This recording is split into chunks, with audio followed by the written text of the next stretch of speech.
Salut à tous, aujourd'hui je fais une petite vidéo pour vous montrer que je vais changer mon radiateur radiateur moteur parce que je me suis aperçu que j'ai une fuite. Donc voilà, je sais pas si on va la voir, mais il y a une fuite, hein, de toute façon. Regardez les gouttelettes, là j'ai senti c'est du liquide, et a priori c'est pas une durite parce que les durites sont de l'autre côté.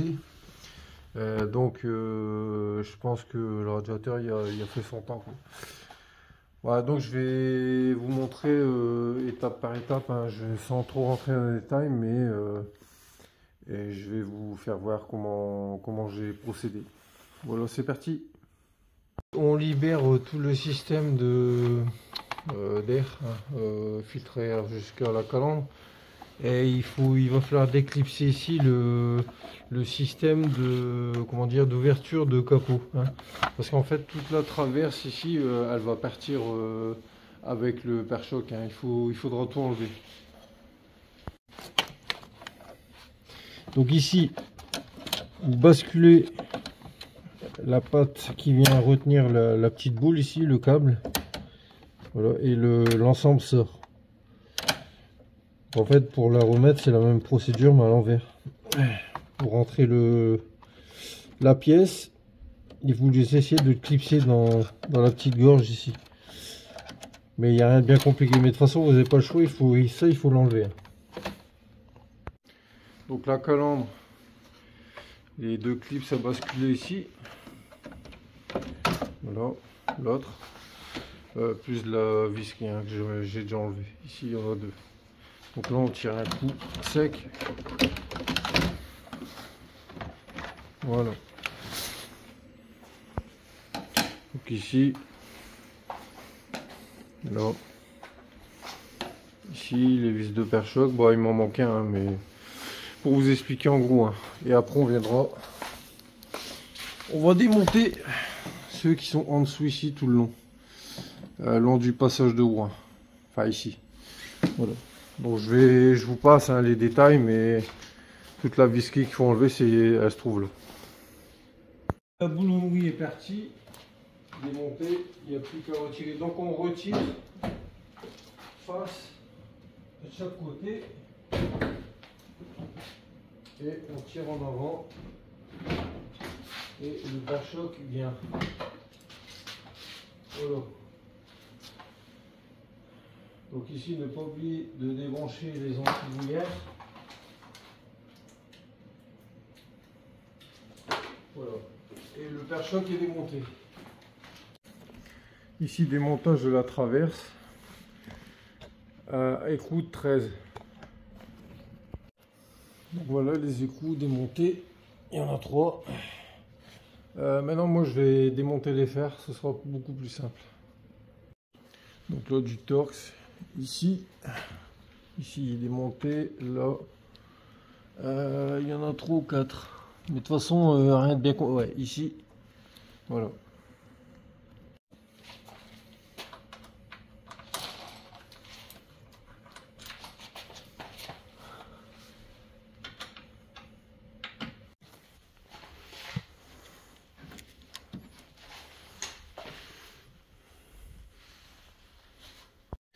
Alors maintenant, on va tenter de déconnecter la durite ici pour faire couler le liquide de refroidissement avant tout le démontage.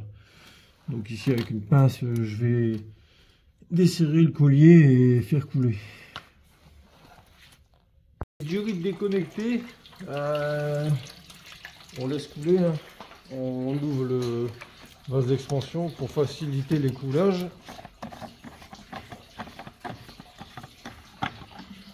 Voilà. On entend, de toute façon, il y a un meilleur écoulement. Écoulement, hein. C'est pour vider un max de liquide du radiateur.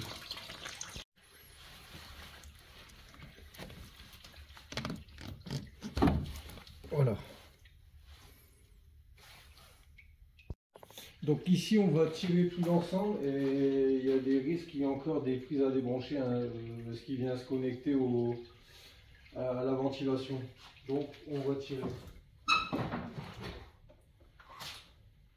Donc ouais, effectivement, il y a des prises à déconnecter.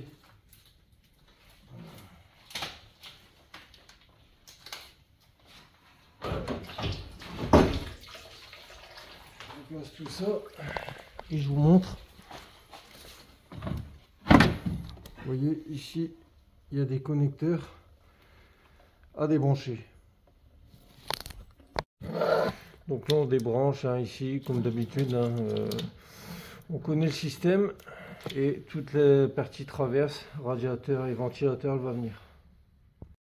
Donc à ce stade tout est débranché. Il va falloir démonter tout le comment dire le ventilateur. Hein, donc ici on a les visseries. Donc il n'y a rien de bien compliqué. Hein. Moi tout ce que je vais faire c'est de virer le ventilateur de compresseur. Parce qu'il ne me sert plus à rien. En fait j'ai démonté toute la partie clim. Non pas pour gagner du poids, c'est juste que il n'y a plus rien qui fonctionnait au niveau de la clim. Il fallait changer tous les joints, des conduits, tout ça, enfin bref, même le compresseur. Donc pour éviter de faire des frais, j'ai tout supprimé, hein, les durées, tout. Disons que moi ça me permet d'avoir un petit peu plus de place quand je veux bricoler. Donc voilà, ne vous étonnez pas que j'enlève ça sans raison, mais en fait s'il y a une raison, c'est juste qu'il ne sert à rien, donc je le démonte, voilà. Mais toujours est-il que la traverse elle est là, il n'y a plus qu'à démonter et remplacer par le nouveau qui est ici, un Valeo. Toutes les vis ont été démontées, hein, il y en a 4 ici, voilà, donc tout l'ensemble vient complètement, voilà. Donc ici on a un accès direct au radiateur, hein. Il n'y a plus qu'à. Alors pour sortir tout l'ensemble, il va falloir dévisser les 4 dernières qui se trouvent en façade, voilà, et tout va tomber. Donc c'est parti.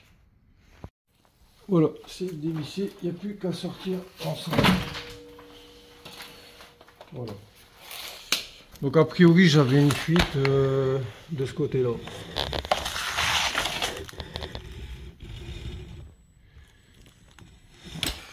On voit pas grand chose.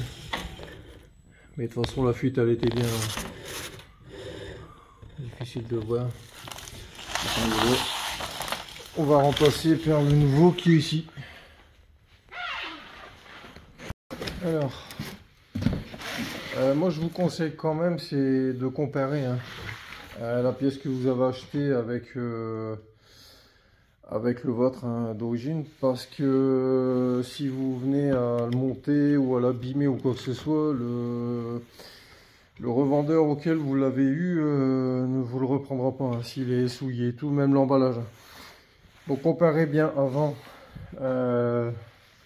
les deux pièces pour être sûr et certain que c'est bon. Alors ici je vois il y a la durite, il va falloir démonter celle-ci pour cette partie là pour l'adapter ici, et ici bon ben bien sûr c'est l'emplacement de la sonde que j'ai démonté tout à l'heure, plus cette partie là. Donc a priori ça doit pas être bien dur à enlever hein. Il y a juste des petits clips là hein, qu'il faut sortir et tout l'ensemble vient.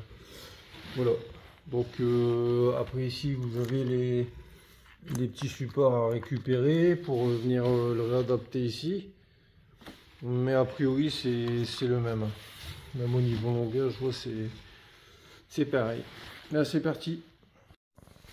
Voilà, la pièce est démontée. Par contre je voulais vous montrer, donc voilà, elle est assez dure à enlever hein, faut tirer sèchement. Il y a 2 joints à l'intérieur qui se trouvent ici. Alors, il n'y a pas beaucoup de lumière, mais voilà. Donc un joint torique normal et un joint conique. Donc le torique il vient en premier et le conique après. Pourquoi le conique après? Parce que en fait il va venir se connecter sur, alors je vous montre sur l'ancien, sur la partie plastique qui est légèrement conique. Voilà. Donc du coup c'est replacé, voilà. Et là, on va passer un petit coup de silicone à l'intérieur pour faciliter le rebranchement. Voilà. On en met un petit peu. Et c'est parti. La partie plastique, le système de purge en fait, assez reclipsé. Par contre, je vous le dis, il faut quand même y aller franchement, mais faites attention de ne pas abîmer le nouveau radiateur. Hein.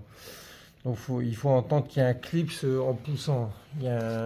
Disons que quand vous l'enclenchez, on entend un petit clac. Et seulement après, vous poussez la petite bride hein, qui vient retenir tout ça. Mais de toute façon, une fois que vous l'avez clipsé, c'est déjà bien enclenché. Hein. Mais là, c'est pour éviter avec la pression que ça repère. Donc là, on va replacer la sonde, hein, la petite sonde de ventilateur, hein, de ventilation. Voilà. Donc, on rebranche tout ça.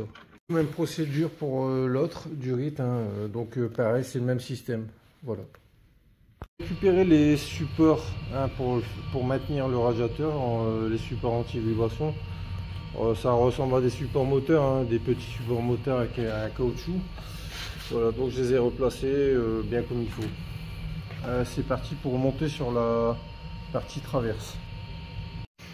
Voilà, on a replacé le radiateur dans les petites gorges. Donc les petits supports viennent pile poil rentrer dans les gorges qui sont prévues hein, pour venir le replaquer contre la traverse.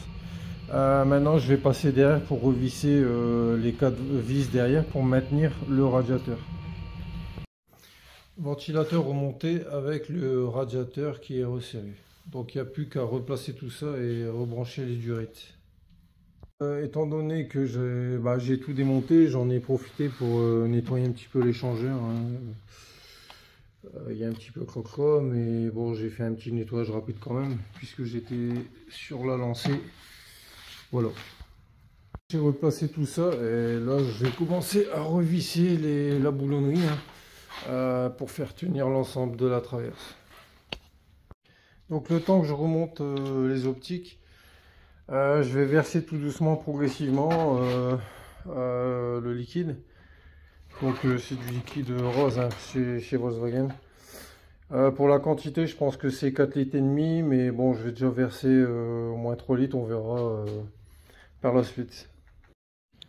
Alors voilà, j'ai remonté les optiques, j'ai tout bien resserré, les durites, j'ai vérifié. Pour le remplissage, j'ai rempli à peu près 3 litres. Bon, je pense qu'il devait en rester un petit peu dans le circuit, hein.